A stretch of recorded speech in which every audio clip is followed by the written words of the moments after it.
Hello everyone! Welcome to our discussion on how to identify true and false information online. In today's digital world, we come across a lot of news, social media posts, and articles. But not everything we see is real and reliable. Many people believe and share fake news without checking if it's true. This can lead to confusion, misinformation, and even serious consequences.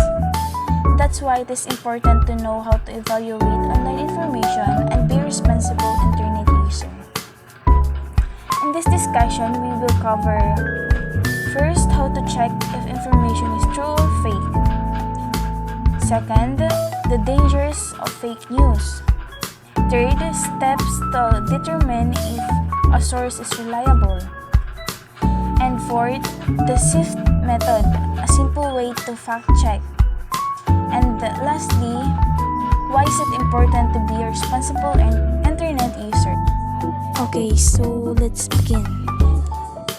The Sheridan Libraries of Johns Hopkins University post some items to consider that can help determine authenticity of an online content.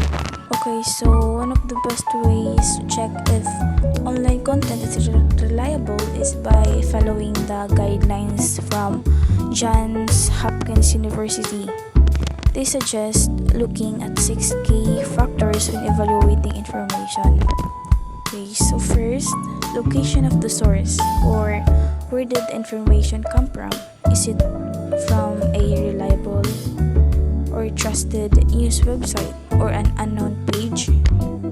Next is network, or who follows or support this source. Are they credible organizations or just random people? Next is the content, or can you find the same information on other trusted sources? Next is the contextual updates, or is there information in use and update, or is it old and outdated? Next is age of the account, or websites or social media account that were recently created may not be trustworthy. And last, the reliability. Has this website or author shared accurate information in the past, or do they have a history of spreading fake news? By checking these 6 factors, it can help us determine whether the information we see online is trustworthy or misleading. Next, dimensions of critical evaluation. Fake news is a serious problem because it spreads quickly and easily. People often share posts without verifying if they are true. Koiro found that many students focus on whether a post is interesting rather than whether it is accurate.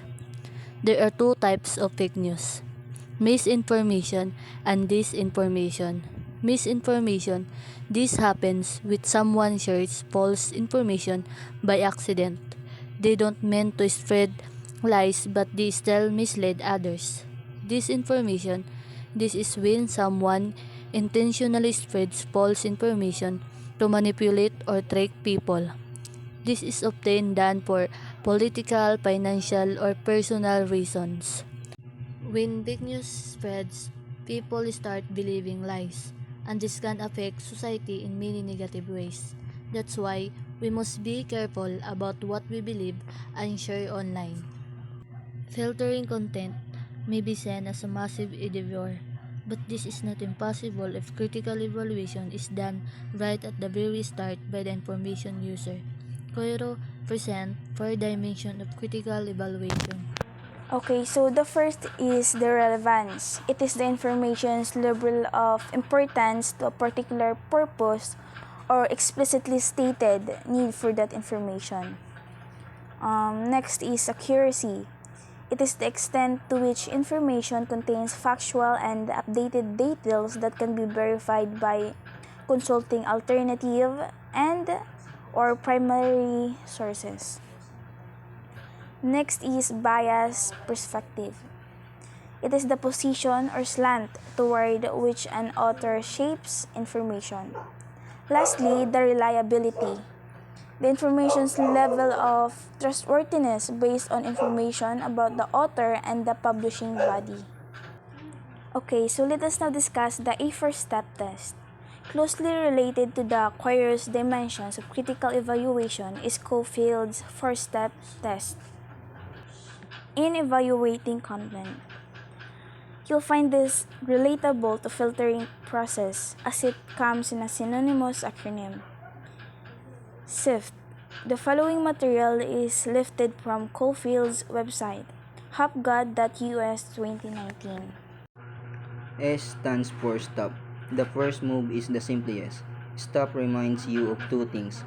First, when you first hit a page or post and start to read it, stop.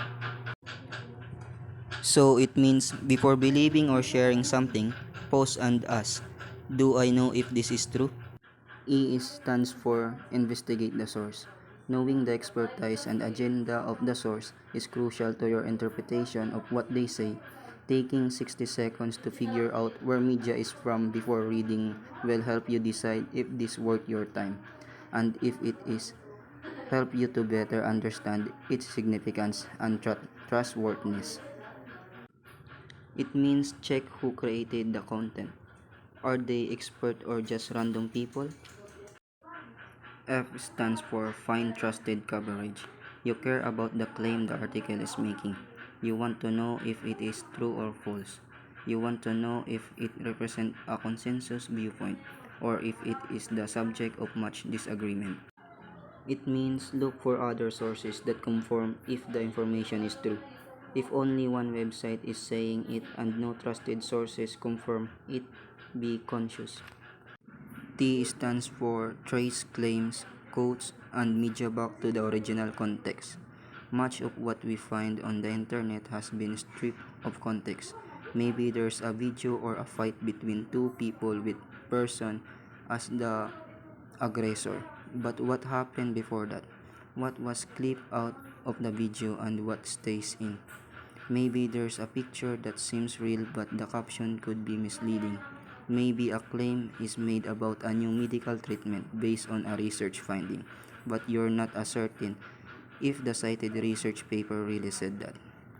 It means find the original source of the information. Sometimes images or quotes are taken out of context, so checking the original source helps us see if they are being used correctly. By checking the sources, the facts, and using SIFT method, we can make sure we only believe and share real and trustworthy information. Let's all be more responsible and help stop the spread of fake news. Always remember, think before you click, read before you share, and always check your sources. Thank you for watching. Bye!